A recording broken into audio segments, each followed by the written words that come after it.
आज की दुनिया में हम सब कुछ पाना चाहते हैं। सच्चा प्रेम, भीतर की शांति और जीवन में शानदार सफलता।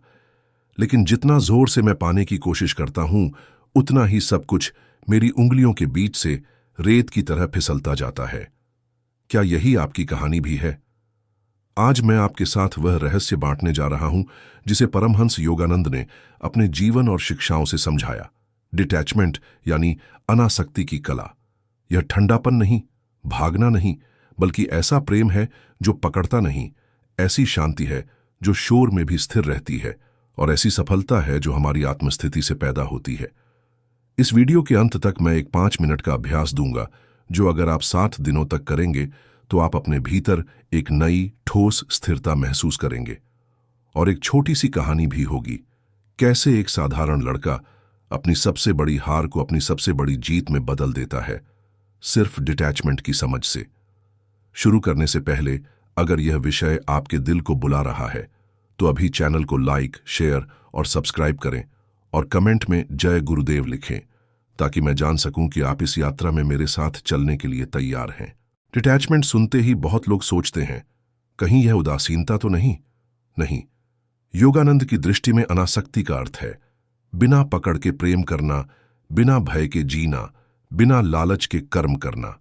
जब मैं किसी व्यक्ति, वस्तु या परिणाम को कसकर पकड़ लेता हूं, तो मेरा मन भय से भर जाता है। अगर यह गया तो? अगर मुझे यह न मिला तो? यही भय ईर्ष्या बनता है, क्रोध बनता है, और फिर निर्णयों पर धुंध डाल देता है। अनासक्ति उस धुंध को हटाती है। यह ऐसा है जैसे आंखों पर छड़ी धुंधली फिल्म को साफ कर देना। वह चीज वही रहती है, पर मैं उसे नए स्पष्ट प्रकाश में देखता हूं। मैं एक उदाहरण से समझाता हूं। मान लीजिए मैंने किसी रिश्ते में अपना सब कुछ टिका दिया। मेरा मन कहता है यही मेरी खुशी का एकमात्र स्रोत है। जैसे ही मेरा मन यह घोषित करता है, वैसे ही असुरक्षा जन्म लेती है। अब मैं हर संदेश का जवाब गिनता हूं, हर हरकत का अर्थ निकालता हूं, और अपने ही विचारों में उलझकर प्रेम की नदी को एक पतली नाली में बदल देता हूं। डिटैचमेंट क्या करता है? वह नदी को फिर से खुला छोड़ देता है। मैं कहता हूं, मैं प्रेम करूंगा पूरी ईमानदारी से, पूरी आनंद से, पर मैं आपको पकड़ूंगा नहीं। मैं आपको अपने भीतर कैद नहीं करूंगा। मैं देने वाला बनूंगा, मांगने वाला नहीं। और जैसे ही यह बदलाव होता है, प्रेम हल्का हो जाता है, सांस लेने लगता है, और वही रिश्ता जो घुट रहा था खिलने लगता है। पर यह सिर्फ रिश्तों की बात नहीं, सफलता भी उसी नियम से चलती है। जब मैं लक्ष्य से चिपक जाता हूं, परिणाम की चिंता में जलने लगता हूं, क्या होगा, कब होगा, लोग क्या कहेंगे, तो मेरी ऊर्जा बिखर जाती है। योगानंद कहते हैं, शांत रहो और कर्म में सक्रिय रहो। यह कोई नारा नहीं, एक अभ्यास है। सक्रियतः शांत और शांतिपूर्वक सक्रिय। जब मैं यह कला सीख लेता हूं, तो काम करते समय मन की गूंज कम होती है, निर्णय साफ होते हैं, और परिणाम अक्सर अपेक्षा से भी अच्छे आ जाते हैं, क्योंकि मैंने अपना ध्यान परिणाम से हटाकर प्रक्रिया और उपस्थिति पर लगा दिया होता है। अब सवाल उठता है, मैं यह करूं कैसे? पहला कदम है शरीर और श्वास से शुरू करना। तनाव हमेशा सांस को छोटा कर देता है। जब मैं किसी चीज से चिपकता हूं, मेरी सांस गर्दन में अटक जाती है। अभी इसी क्षण मैं सीधा बैठूंगा, आंखें हल्की बंद करूंगा, और नाक से धीरे धीरे सांस अंदर लेते हुए मन ही मन गिनूंगा, 1 2 3 4। फिर उतनी ही लंबाई में सांस छोड़ूंगा, 1 2 3 4। ये 4-4 की गिनती 3 मिनट करती रहेगी, बस 3 मिनट। ये कोई बड़ा ध्यान नहीं, ये डिटैचमेंट का दरवाजा है। क्योंकि जैसे ही सांस लय में आती है, मन का तूफान थोड़ा थमता है, और मैं अपने अंदर एक साक्षी की सीट पर बैठने लगता हूं। दूसरा कदम, साक्षी भाव। जो कुछ भी मन में चल रहा है, मैं उसे देखूंगा, पर उसके साथ बहूंगा नहीं। जैसे मैं सड़क किनारे बैठा हूं और सामने से ट्रैफिक गुजर रहा है। कारें यानी विचार, कभी खुशियां, कभी डर, कभी उम्मीदें, कभी शक। मैं नोट करूंगा, डर आया, उम्मीद आई, ईर्ष्या आई, पर मैं किसी कार में बैठकर उसे अपनी मंजिल नहीं बनने दूंगा। 2 मिनट के लिए मैं अपने हृदय पर दाहिना हाथ रखूंगा, और मन ही मन कहूंगा, मैं देखने वाला हूं, विचार नहीं। मैं अनुभव करता हूं, अनुभव नहीं। ये वाक्य कोई जादू नहीं, पर इसके दोहराव से मन और भावनाओं के बीच थोड़ी दूरी बनती है। यही दूरी अनासक्ति की शुरुआत है। तीसरा कदम, उद्देश्य को पकड़ो, व्यक्ति या परिणाम को नहीं। अगर मुझे प्रेम चाहिए तो मैं प्रेम देने का अभ्यास करूंगा। ध्यान, दया भाव, छोटी छोटी मदद, शब्दों में कोमलता, समय पर ईमानदारी। अगर मुझे सफलता चाहिए तो मैं रोज के छोटे अनुशासन तय करूंगा। 2 घंटे गहरी कार्य एकाग्रता, 1 घंटा सीखने में, 15 मिनट शांत बैठने में। उद्देश्य है मैं अंदर से कौन बन रहा हूं, परिणाम तो उसी बनने का बाहरी प्रतिबिंब है। योगानंद ने यही सिखाया। भीतर की स्थिति बाहरी परिस्थिति को आकर्षित करती है। जब मैं भीतर शांत हूं तो शोर में भी साफ सुन पाता हूं कि मुझे अगला कदम क्या उठाना है। आप सोच रहे होंगे, ठीक है, पर वास्तविक जीवन की आंधी में यह सब टिकता कैसे है? चलिए एक कहानी से समझता हूं। आरव नाम का एक युवक एक बड़े स्टार्टअप में नौकरी की आस लगाए बैठा था। इंटरव्यू बेहतरीन हुए, संकेत सकारात्मक थे, पर अंतिम दिन कॉल नहीं आया। उसके भीतर गुस्सा, शर्म और डर का ज्वालामुखी फूट पड़ा। वह अपने कमरे में बंद होकर वहीं 3 सवाल दोहराता रहा। मेरे साथ ही क्यों? अब क्या होगा? लोग क्या सोचेंगे? 3 दिन बाद उसने संयोग से योगानंद पर एक छोटा सा वीडियो देखा। कर्म करो, परिणाम में शांत रहो। आरव ने तय किया, मैं 7 दिनों तक अनासक्ति का अभ्यास करूंगा। हर सुबह 5 मिनट श्वास लय, 2 मिनट साक्षी भाव और अपने लक्ष्य की दिशा में बिना फोन, बिना शोर, सीधे 2 घंटे का काम। साथ ही उसने खुद से कहा, मैं नौकरी नहीं, कौशल को पकड़ूंगा। मैं किसी एक कंपनी नहीं, अपने मिशन को पकड़ूंगा। 7 दिन बाद ही उसे एक अनपेक्षित कॉल आया। एक दूसरी कंपनी जो उसके प्रोफाइल से बेहतर मेल खाती थी। इंटरव्यू में उसने घबराहट नहीं, स्पष्टता महसूस की, क्योंकि परिणाम से चिपकाव टूट चुका था।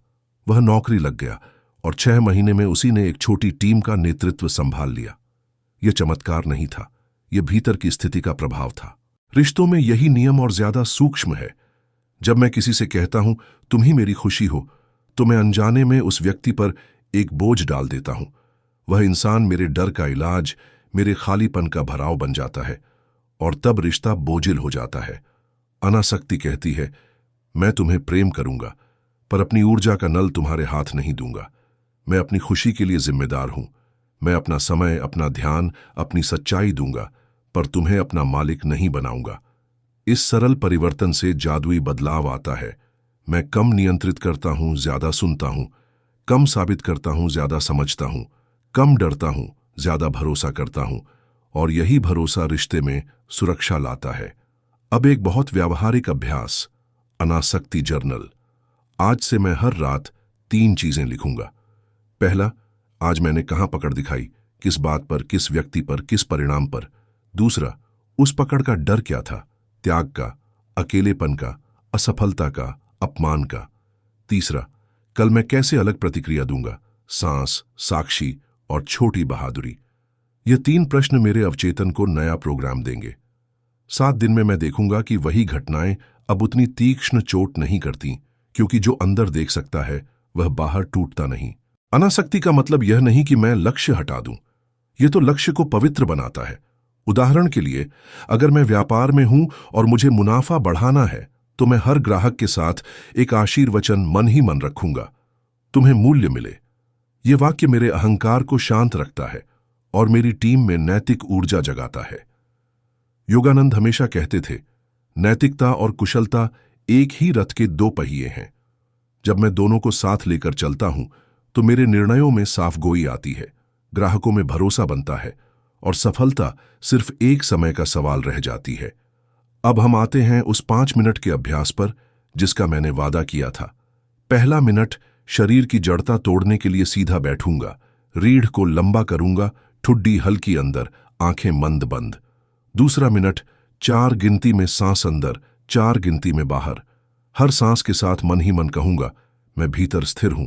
तीसरा मिनट, हृदय पर दाहिना हाथ और मानसिक रूप से उन 3 चीजों का धन्यवाद जो आज मिली, किसी की मुस्कान, एक सीख, एक छोटा अवसर।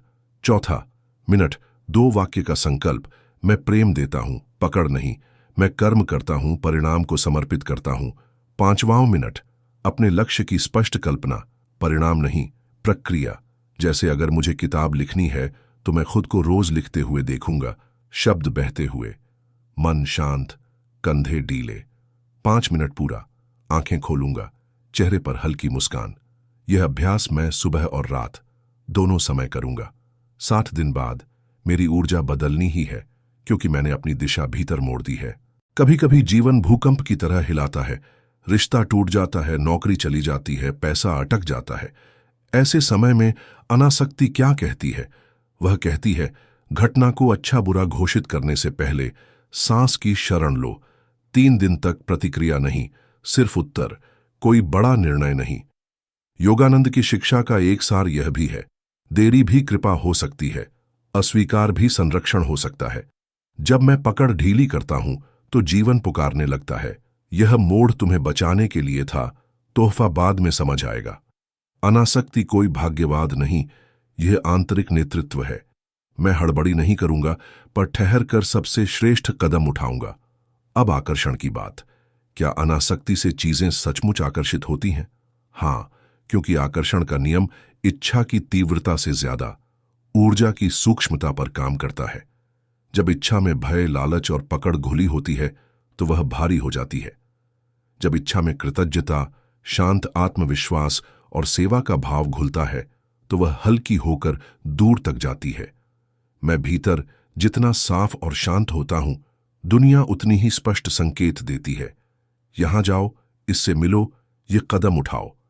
और जब संकेत स्पष्ट होते हैं तो मेहनत व्यर्थ नहीं जाती, वह सटीक बनती है। यही योगानंद की कार्यशैली थी। अंदर की स्थिरता से बाहर का जाल खुद ब खुद बनता चला जाता है। यहां एक और सूक्ष्म अभ्यास, ऊर्जा बंधन छोड़ना। रात को सोने से पहले मैं आंखें बंद करके उन लोगों, वस्तुओं और विचारों के बारे में सोचूंगा जिनसे मैं दिन भर चिपका रहा। मन ही मन कल्पना करूंगा कि मेरे हृदय से निकलती प्रकाश की डोर उन सब तक गई हुई है।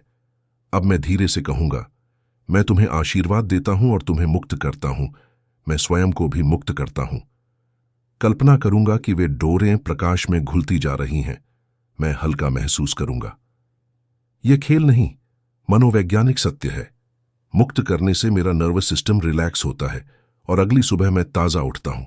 कभी भूल हो जाएगी, पकड़ फिर से मजबूत हो जाएगी, तो क्या हुआ? अभ्यास करता वही है जो गिरकर भी उठता है। मैं अपने आप से कठोर नहीं, करुणामय रहूंगा। योगानंद सिखाते हैं, आत्म अनुशासन और आत्मदया साथ साथ चलें। अगर मैं चूक गया तो अगले ही क्षण अपनी सांस पर लौट आऊंगा। जितनी जल्दी मैं लौटता हूं, उतनी जल्दी अनासक्ति मेरी आदत बन जाती है। आइए अब उस कहानी का आखिरी पन्ना खोलूं। आरव की नई नौकरी में एक बड़ा प्रोजेक्ट आया। डेडलाइन कड़ी थी, टीम घबराई हुई थी। पुराने आरव में होता तो वह सारे काम खुद पकड़ लेता और थक कर टूट जाता, पर अब उसने अनासक्ति का प्रयोग किया। उसने टीम को सामर्थ्य के हिसाब से जिम्मेदारियां दी। परिणाम के बारे में घबराहट आते ही 2 मिनट की सांस लय की और हर शाम प्रार्थना भाव से कहता, मैंने अपना श्रेष्ठ दिया, शेष मैं जीवन पर छोड़ता हूं।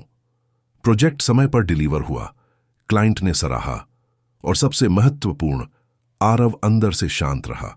उसने जाना कि सफलता का स्वाद तभी मीठा होता है जब वह मेरे भीतर के संतुलन को तोड़े नहीं, बल्कि उसे और गहरा करे। यही अनासक्ति की कला है। जिसे मैं पकड़ता नहीं, वह मेरे पास टिकता है। जिसे मैं पकड़ने भागता हूं, वह मुझसे भागता है। अब अगर आपको लग रहा है कि आज की इन बातों में आपका जीवन झलक रहा है, तो मैं आपको वही सरल वचन देता हूं। 7 दिन, बस 7 दिन, सुबह और रात 5 मिनट का अभ्यास, दिन में 2 घंटे शांत फोकस और रात को अनासक्ति जर्नल। 7 दिनों में मुझे कमेंट में बताइएगा कि कैसा बदलाव महसूस हुआ। और हां, अगर यह वीडियो आपके लिए सार्थक रहा तो अभी लाइक, शेयर और सब्सक्राइब करें और कमेंट में जय गुरुदेव लिखें, ताकि यह ऊर्जा और अधिक लोगों तक पहुंचे और हम सब मिलकर एक शांत, प्रेमपूर्ण और सफल जीवन की ओर कदम बढ़ाए। अंत में याद रखिए, अनासक्ति प्रेम की कमी नहीं, प्रेम की परिपक्वता है। यह शांति का भागना नहीं, शांति का साहस है। यह सफलता से मुंह मोड़ना नहीं, सफलता को भीतर से बुलाना है। जब मैं भीतर स्थिर होता हूं तो बाहर की दुनिया सहयोगी बन जाती है। मैं देने लगता हूं, मांगता नहीं। मैं बहता हूं, अटकता नहीं। मैं बनता हूं, दिखाता नहीं। और यही बनना, यही बहना, यही देना प्रेम को आकर्षित करता है, शांति को स्थायी बनाता है और सफलता को स्वाभाविक बना देता है। आज रात से शुरू करूंगा, अभी से एक गहरी सांस, एक शांत मुस्कान और मन में धीमे से मैं प्रेम देता हूं। पकड़ नहीं, मैं कर्म करता हूं, परिणाम समर्पित करता हूं। मैं स्वतंत्र हूं, इसलिए आकर्षक हूं। जय गुरुदेव।